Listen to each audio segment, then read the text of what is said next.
Добрый день, поважаныя дзеці, паважаныя бацькі. Сёння мы з вами пазнаёмся з другой часткай апавядання Генрыха Вацлававіча Далідовіча «Губаты». Другая частка. Ляснік, прыйшоўшы дамоў не вуліцай, а сцежкай, праз загадзя адчыненыя жонкай дзверы ўнёс ласяня ў хату, за парогам якой стаяла вялікая печ, дзе шугала полымя і кіпела вада ў гаршках. Тут стаяў зусім незнаёмы для ласяняці дух, якім яшчэ там, у прылеску, пах гэты чалавек.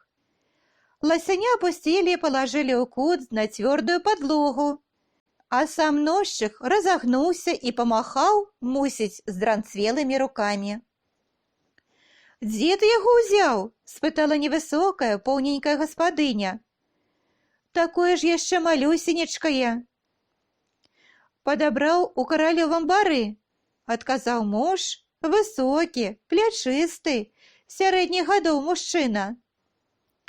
Ваўке зад парвалі, а матку, відаць, уходалі. Каб яшчэ з гадзіну якую, то і яму капцы былі б. Крывёю сышло. Трэба спіртам абмыць рану ды пад белым прыкласці. Схадзі ты, Маня, нарві. «Боже ты мой, Божа!» – пабедавала гаспадыня, збіраючыся выходзіць на двор. «Гэтакая маленечкая, колькі яшчэ там пажыло, а ўжо такі боль! Хай яе з такой доляй! Хоць дзікі звер, але як шкода!» Жанчына, накульгваючы, падалася з хаты, а мужчына падышоў да ляжанкі печы, палэпаў па ёй, намацаў белую анучу, страсянуў яе, што пасыпаўся пыл, пагамтаў у руках, падышоў да вузкай высакаватай шафкі, адцягнуў верхняе шкло і дастаў бутэлечку, у якой напалавіну было празрыстай вадкасці. Адкаркаваўшы зубамі бутэльку, ён пачаў ліць з яе на анучку, якая ў вачавіткі памакрэла. З яе ўпалі долу кроплі, запахлі знаёмым хмелем, намнога мацнейшым, чым пахне паслядажджавы ліствяны лес. Паставіўшы на месца бутэльку, мужчына падышоў да яго, ласяняці, нагнуўся і прыклаў халодную анучку да раны, ад чаго яго сцягно, здаецца, апалілі агнём.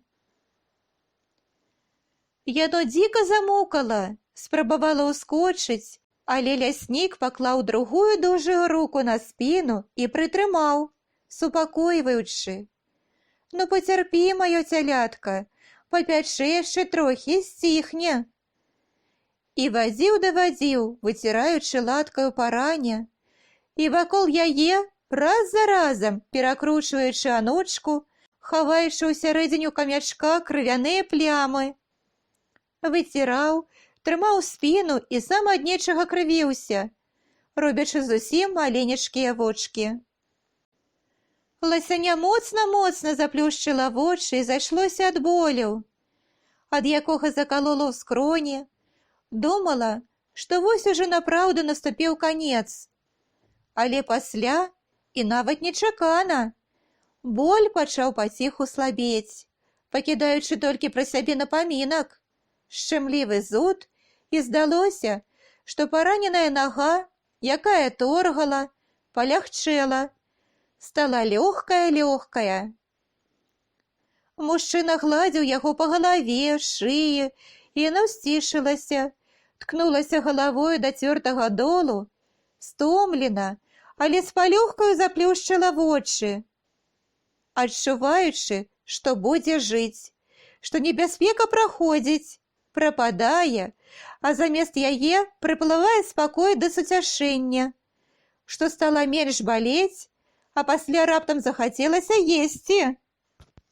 Сёння маці не паспела яго пакарміць з-за ваўкоў, збегла недзе з поўным вымем. Ад успаміну пра цёплае салодкае малако ў ласяняці сабралася ў роце сліна, і тая, якую не паспела пракаўтнуць, пацякла на ніжнюю губу.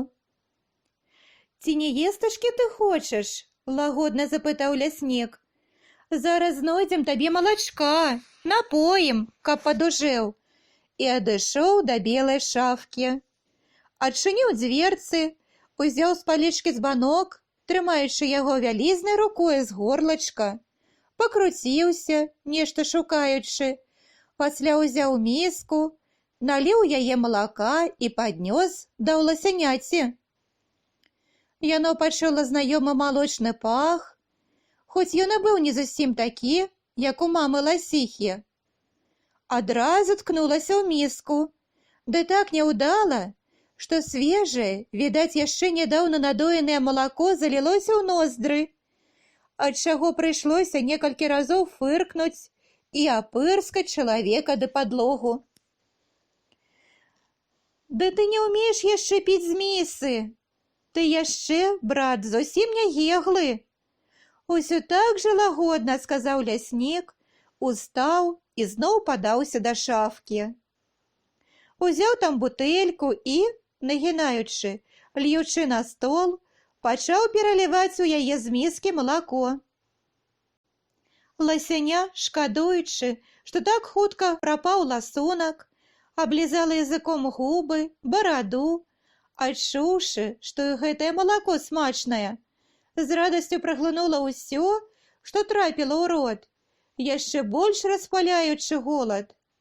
Ляснік хутка вярнуўся, несучы ў руках бутэльку з чырвоной соскаю, даў яе халодную, мяккую, і ласяня, скрывіўшыся ад непрыемнага гумавага паху, пацягнула і адчула, што малако палілося ў рот тонкім струменьчыкам.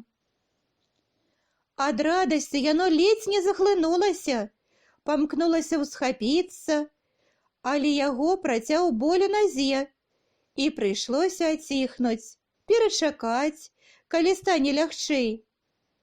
Тады ўжо смактаць далей, выцягваючы шыю і стараючыся не выпусціць слізкай соцкі.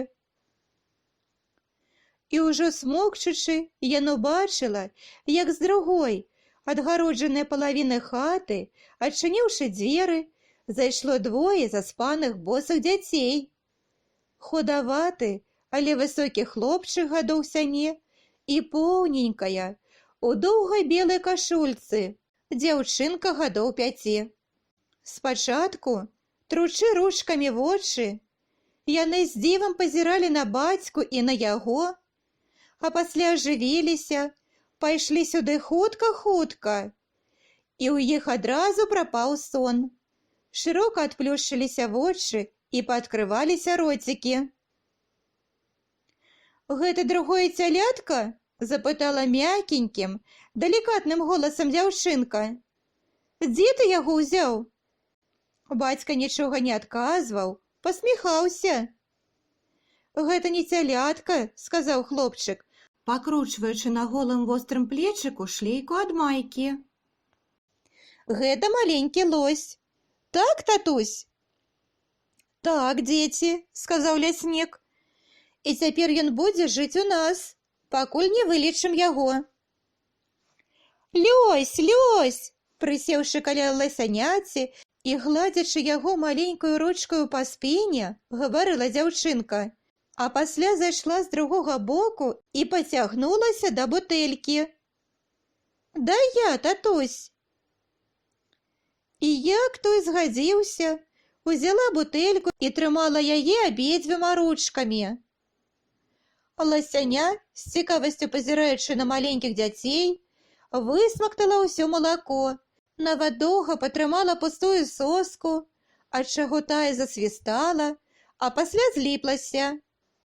Як забралі яе з рота, яно падсмокала языком, адчула, што зусім змарылася, што самі пачалі ліпнуцца вочы. Ноччу, пасля таго, як яго рану прыклалі пад белам, зноў напаілі, яно спала, прытрызнілася, што паблізу блукае маці, ціхенька падклікае яго, самотна мычыць. Яно прахапілася, прыслухалася, мыканне прапала. Толькі, здаецца, дзьмухнуў, адбіўся ад сцяны вецер. Як яно суцішылася, пачынала засынаць, зноў пачулася жалобнае мыканне. Ласяня напялася, абаперлася на пярэднія калені, каб стаць на заднія ногі, а пасля падняць ужо адну і другую пярэднія. Але задняя не ўперлася, як у лесе аб зямлю, а паехала, зарыпела капытом па падлозе. На нагу аб'ехала з плячы старая фуфайка, і яно заблыталася ў ёй і ў падасланай, але ўжо збітай на бок дзярушцы. Ужо хвост падняло, га? Пачуўшы яго грукат, азваўся гаспадар, які ў майцы і ў трусах прыйшоў сюды са спальні і ўключыў святло, асляпіўшы зусім ласяня. Ужо і сіла ёсць, га? Гэта добра, але каб не нарабіла ты нам бяды, я адгаражу цябе. І ён, прыпаднімаючы, прывалок перад сабою і паставіў наўскасяк высакаваты столік. А заўтра, маё дражэнькае, я цябе ў дрывотню затарабаню. Там табе будзе воля. Пастаяў крыху, упёршыся грудзінай на столік, пагладзіў па спіне і, выключыўшы святло, пашлепаў назад у спальню. Паважаныя дзеці, вось і скончылася другая частка. Калі ласка, стаўце лайкі, падпісвайцеся на канал. Дзякую вам за ўвагу!